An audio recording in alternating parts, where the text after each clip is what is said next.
Hello viewers, welcome my another video. আজকের ভিডিওতে আমি দেখাবো কিভাবে আপনি আপনার একটা পেজ ডিলিট করবেন।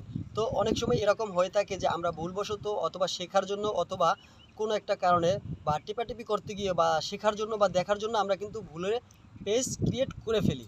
তো দেখা যায় একটা আইডি দিয়ে এরকম 3-4টা পেজ বা শুধু একটা পেজ আপনি ফালায় রাখবেন। তখন আপনি চাচ্ছেন যে এই পেজটা ডিলিট করে নতুন একটা পেজ ক্রিয়েট করে সেটাই নতুনভাবে কাজ করতে। তো আজকের ভিডিওতে আমি দেখাবো কিভাবে আপনার পেজ ডিলিট করবেন। তো পেজ ডিলিট করার জন্য শুরুতেই আপনি আপনার ফেসবুক যে অফিসিয়াল অ্যাপসটি আছে, অ্যাপসটিতে যেই আইডি দিয়ে পেজটি ক্রিয়েট করছিলেন সেই আইডিটি লগ ইন করে নেবেন। তো স্ক্রিনটাকে ফলো করুন, আমি দেখিয়ে দিচ্ছি। জাস্ট আমি যেভাবে দেখাবো আপনারাও সেভাবে কাজটা করবেন। তো ভিউয়ার্স, আমার এই আইডিটি লগ ইন করা আছে। এই আইডির অধীনেই যে পেজটা আছে সেই পেজটাই আমি আপনাদেরকে ডিলিট করে দেখাবো। তো এই আইডি থেকে এখন আমার পেজটিকে লগ ইন করে নিতে হবে। তো লগ ইন করার জন্য এই যে উপরে ডান কর্নার প্রোফাইলের উপর ট্যাপ করব।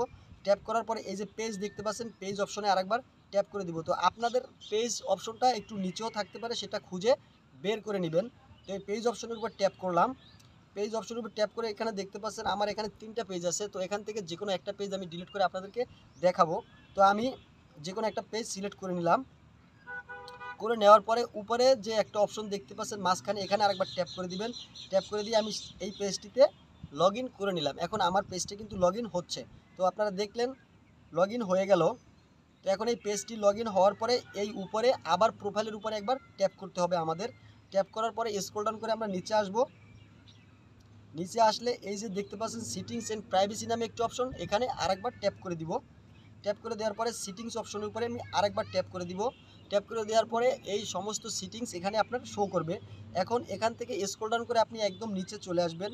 নিচে আসলে একটা অপশন পেয়ে যাবেন অ্যাক্সেস অ্যান্ড কন্ট্রোল নামে। জাস্ট এই অ্যাক্সেস অ্যান্ড কন্ট্রোলের উপরে আরেকবার ট্যাপ করবেন। ট্যাপ করার সাথে সাথে এরকম কিছু অপশন আপনার সামনে শো করবে, এখানে আরেকবার ট্যাপ করে দিবেন।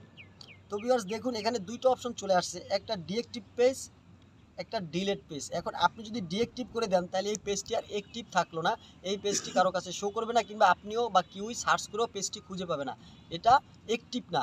তো আপনি চাইলে ডিএক্টিভ করে রাখতে পারেন, আবার যখন ইচ্ছে হবে আপনি অ্যাক্টিভ করে নিতে পারবেন। তো আর আপনি যদি ডিলেট করতে চান একবারে ডিলেট পার্মানেন্টলিভাবে, তবে অবশ্যই এই দ্বিতীয় অপশনটি সিলেক্ট করবেন। সিলেক্ট করার পরে কন্টিনিউতে একবার ট্যাপ করবেন। তো দেখতে পাচ্ছেন কন্টিনিউতে ট্যাপ করার পরে এখানে অনেকগুলি অপশন চলে আসলো। তো এই অপশনগুলি কেন আসছে? এই অপশনগুলি আসছে আমাদের যে কোনো একটা কারণ এখানে সিলেক্ট করতে হবে যে আমরা কেন পেজটিকে ডিলিট করতে চাই। সেই কারণটি এখানে আমরা যে কোনো একটি কারণ সিলেক্ট করে দিব। তো আমি যে কোনো একটি কারণ সিলেক্ট করলাম। সিলেক্ট করার পরে আবার কন্টিনিউ অপশনে ট্যাপ করে দিব। ট্যাপ করার পরে এবারে স্ক্রল ডাউন করে নিচে আসবো।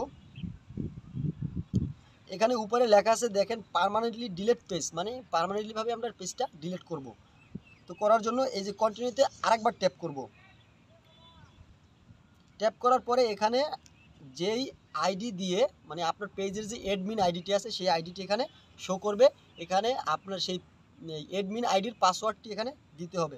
অবশ্যই আপনার পেজে অন্য পাসওয়ার্ড থাকতে পারে, সেটা আপনার ব্যক্তিগত ব্যাপার। যদি পেজে অন্য পাসওয়ার্ড থাকে তার কোনো প্রয়োজন নাই, কিন্তু আপনার অ্যাডমিন যে আইডিটা আছে সেই আইডিটির পাসওয়ার্ড এখানে আরেকবার দিয়ে দিবেন। তো আমি আমার আইডির পাসওয়ার্ডটি দিয়ে দিচ্ছি।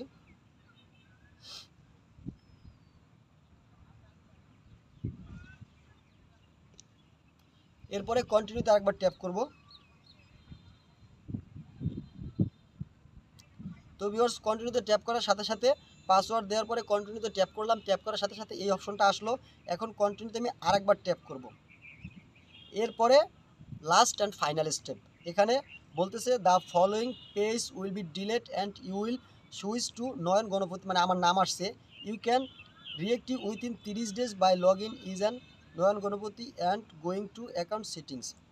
মানে আমি যদি 30 দিনের ভিতরে এই পেজটি আবার লগ ইন করি তাহলে এই পেজটি অটোমেটিকলি আবার অ্যাক্টিভ হয়ে যাবে। তো যদি আপনারা পার্মানেন্টলিভাবে ডিলিট করতে চান তবে এই পেজটি লগ ইন করার চেষ্টা করবেন না আগামী 30 দিন। যদি 30 দিনে এই আইডি আবার লগ ইন করেন তবে অটোমেটিকলি অ্যাক্টিভ হবে, আর যদি 30 দিন লগ ইন না করেন আর কখনোই এই পেজটি খুঁজেও পাবেন না। তো ডিলিট পেজে আরেকবার সিলেক্ট করে দিবেন। তো আমি সিলেক্ট করে দিলাম। তো ভিউয়ার্স দেখতে পাচ্ছেন সিলেক্ট করে দেওয়ার সাথে সাথে পেজটি ডিলিট হয়ে গেছে এবং সরাসরি আমাকে আমার প্রোফাইলে নিয়ে আসছে। তো ভিউয়ার্স এই ছিল আজকের ভিডিও। যদি ভিডিওটি দেখে ভালো লাগে কিংবা উপকৃত হন অবশ্যই সাবস্ক্রাইব করে সাথে থাকবেন।